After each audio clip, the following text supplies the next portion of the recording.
انسان کے اعمال کا سلسلہ اس وقت تک جاری ہے جب تک انسان میں جان باقی۔ انسان کے چلے جانے کے بعد پھر اس کے کون سے اعمال کام آئیں گے؟ یہ گھر جس میں آج ہم اور آپ رہ رہے ہیں، ایک دن ہمیں اور آپ کو چھوڑ کر کے چلے جانا۔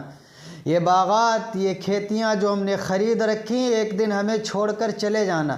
پھر دنیا سے جانے کے بعد کون سے اعمال ہمارے کام آئیں گے؟ ہم حدیث کے اندر دیکھتے ہیں کہ اللہ کے نبی صلی اللہ علیہ وسلم نے ارشاد فرمایا، اذا مات الانسان انقطع عنہ عملہ، کہ جب انسان کا انتقال ہو جاتا ہے تو اس کے اعمال کا سلسلہ یہ ختم ہو جاتا ہے، الا من ثلاثۃ، الا من صدقۃ جاریۃ او علم ينتفع به او ولد صالح يدعو له۔ اللہ کے نبی صلی اللہ علیہ وسلم نے ارشاد فرمایا، انسان کے چلے جانے کے بعد صرف 3 قسم کی نیکیاں ایسی ہیں کہ جو اس کے قبر میں کام آئیں گی۔ اللہ سے دعا کریں کہ اللہ تعالیٰ یہ خوبیاں ہمارے اندر بھی پیدا فرما دے۔ اور وہ نیکیاں کون سی ہیں؟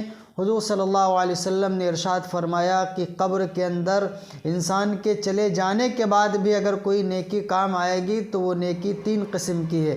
ایک نیکی یہ الا من صدقۃ جاریۃ، ایک صدقہ جاریہ۔ صدقہ جاریہ کس کو کہتے ہیں؟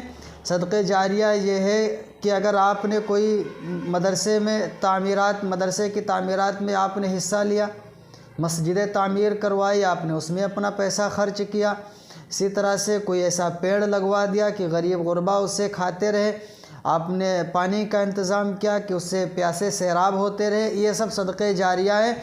تو یہ ایسا صدقہ ہے کہ انسان تو دنیا سے چلا جائے گا، انسان کا انتقال ہو جائے گا، لیکن اس کو یہ جو صدقہ کر کر کے گیا ہے اس کا ثواب اسے قبر میں ملتا رہے گا۔ مسجدوں میں جب تک نمازیں پڑھتی جائیں گی اور اللہ جب تک چاہے وہ ثواب دیتا رہے گا، اسی طرح سے مدارس کے اندر حافظ قرآن بن کر نکلیں گے، ثواب اس کی قبر میں اس کو ملتا رہے گا۔ یہ صدقہ جاریہ۔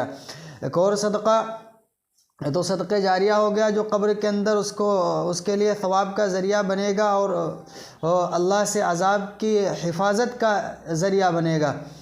ایک الا من علم ينتفع به، اور سوائے اس علم کے کہ جس سے لوگ فائدہ اٹھائیں، یعنی کسی نے ایسے بچے پڑھائے کہ اس کے شاگرد ایسے ہوں کہ جو دین کی خدمت جا کر کے کرے، اسی طرح سے کہ کوئی کتابیں اس نے لکھی، تو یہ ایسا علم وہ چھوڑ کر کے جا رہا ہے کہ جس سے تمام لوگ فیض یاب ہو رہے ہیں، تو انسان تو چلا جائے گا لیکن اس کا ثواب اس کو قبر میں ملتا رہے گا۔ اور تیسری نیکی اس کی یہ ہے جو چھوڑ کر کے جائے گا، او ولد صالح يدعو له۔ تیسری یہ کہ اگر نیک صالح لڑکا یہ چھوڑ کر کے گیا کہ جو نیک صالح لڑکا ہو اور اس کے لیے دعا کرے، تو دعا دنیا کے اندر کرے گا، اس کا ثواب اس کو قبر کے اندر ملتا رہے گا۔ تو یہ 3 طرح کی نیکیاں ایسی ہیں کہ انسان کے چلے جانے کے بعد بھی اس کو قبر میں اس کا ثواب ملتا رہے گا، ورنہ تو انسان دنیا سے چلے جانے کے بعد ایک بار سبحان اللہ کہنے کا بھی محتاج ہو جاتا۔ تو اللہ سے دعا کریں کہ یہ اعمال ہمیں کرنے کی توفیق ملے تاکہ ہمیں دنیا سے چلے جانے کے بعد قبر میں ہمیں اس کا ثواب ملتا رہے۔ اللہ تعالی ہم سب کو عمل کی توفیق عطا فرمائے۔